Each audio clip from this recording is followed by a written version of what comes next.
This is just a heads up to people who might own a GX35 or for that matter the 25 Honda, and several models of Husqvarna use this same engine. It's a Honda motor rebranded or rebadged Husqvarna.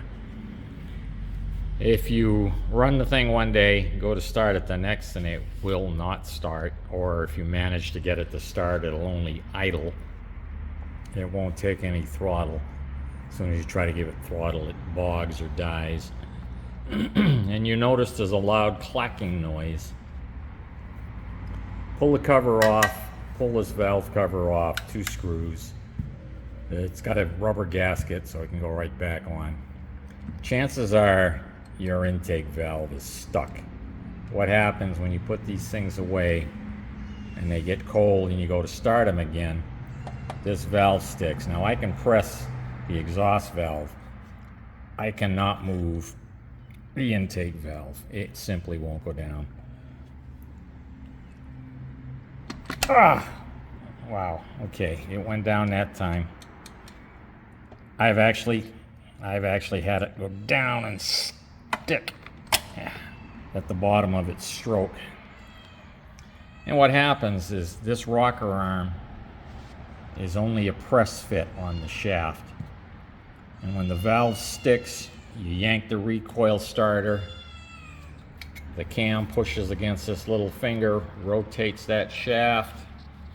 That shaft, being nothing more than a press fit here, slips, and you end up with this thing extremely loose. You'll end up with, a gap that big where it should only be 4 thousandths clearance on that intake. Actually, I think it's 4 thousandths exhaust, 3.5 intake. I set them both with a piece of paper, which is roughly 4 thousandths. But what I've got to do now is pull this whole damn thing apart.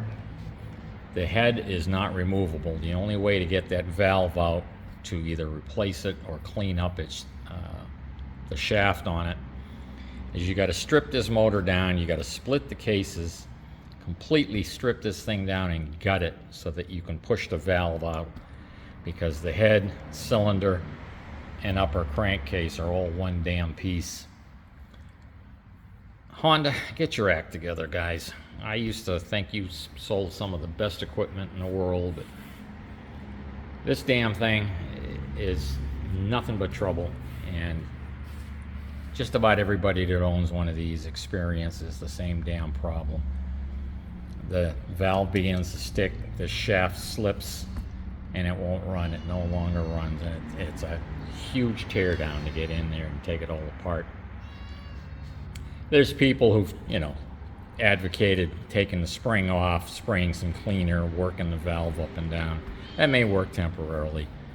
The only way to really fix it is take it apart and either replace that valve or, clean the shaft up on it. Because the part that's down near the head of the face of the valve is where it's sticking. It's not up here. Okay, that's it. Just a rant on the Honda. Short and sweet. Good luck if you own one of these. Take care. Bye.